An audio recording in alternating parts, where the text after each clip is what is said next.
ढेंकानाल जिला Parjang block 53 number जात राजपथरू हाथीलुचाड़ी छकठारू हाथीलुचाड़ी बाली साही सिंहड़ा छक दे कुआड़ू पुरागा मध्य जाइथवा प्रधानमंत्री ग्राम्य सड़क योजन 5 किलोमीटर दूरत्व विशिष्ट रास्ताटी कुआड़ू पंचायत परमहंसपुर छकरे 149 नंबर जात राजपथ सहित संजोग होइछि। ଏହି ରାସ୍ତାଟି ପୂର୍ତ୍ତ ବିଭାଗ ଅଧୀନରେ ମରାମତି ହେଉଥିବା ବେଳେ ଏହାରି ମଧ୍ୟରେ ବାଲିସାହି ନିକଟରେ ତାଳଚେର ସମଲଠାରୁ ପରଜଙ୍ଗ ବ୍ଲକର ବିଭିନ୍ନ ଗାଁ ପାଖ ଦେଇ କାମାକ୍ଷାନଗର ଦିଗକୁ ଯାଇଥିବା ରେଙ୍ଗାଲି ବାମପାର୍ଶ୍ୱ ମୁଖ୍ୟ କେନାଲ ଉପରେ ଏକ ପୋଲ ନିର୍ମାଣ ହୋଇଛି। କମ୍ ଓସାର ବିଶିଷ୍ଟ ଏକମାତ୍ର ବିକଳ୍ପ ପୋଲ ଉପରେ ଅଞ୍ଚଳ ଲୋକମାନେ ଗମନାଗମନ କରୁଥିବା ବେଳେ ଏହାରି ଉପରେ ଛୋଟ ବଡ଼ ଗାଡ଼ି ଚଳାଚଳ କରୁଛି। ଗଭୀରତମ କେନାଲ ଉପରେ ରହିଥିବା ପୋଲ ବର୍ତ୍ତମାନ ଭଙ୍ଗାରୁଜା ଅବସ୍ଥାରେ ପଡ଼ି ରହିଛି।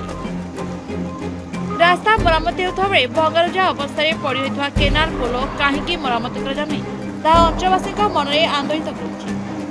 ପୋଲର ଉଭୟ ପାର୍ଶ୍ୱରେ ରହିଥିବା ସୁରକ୍ଷା ବାଡ଼ ଭାଙ୍ଗି ଯାଇଥିବାରୁ ଏହାରି ଉପରେ ଯାତାୟାତ କରୁଥିବା ପଥଚାରୀ କିମ୍ବା ଗାଡ଼ି ଚାଳକମାନଙ୍କ ପାଇଁ କୌଣସି ମୁହୂର୍ତ୍ତରେ ବିପଦର ଆଶଙ୍କାକୁ ଏଡ଼ାଇ ଦିଆଯାଇନପାରେ।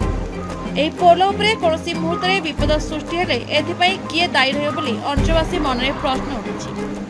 ଜନସାଧାରଣଙ୍କ ମୁଖ୍ୟ ରାସ୍ତାରେ ବିପଦସଂକୁଳ ଅବସ୍ଥାରେ ରହିଥିବା କେନାଲ ପୋଲକୁ ତୁରନ୍ତ ମରାମତି କରିବା ପାଇଁ ଅଞ୍ଚଳବାସୀ ପ୍ରଶାସନଙ୍କ ଦୃଷ୍ଟି ଆକର୍ଷଣ କରିଛନ୍ତି। ଢେଙ୍କାନାଳ ଜିଲ୍ଲା ପରଜଙ୍ଗ ବ୍ଲକରୁ ନିର୍ମଳ ଗଣ୍ଡାଙ୍କ ରିପୋର୍ଟ, ନା Odisha news. Latest news update ପାଇଁ www.naodisha.com को लॉगिन करंतु।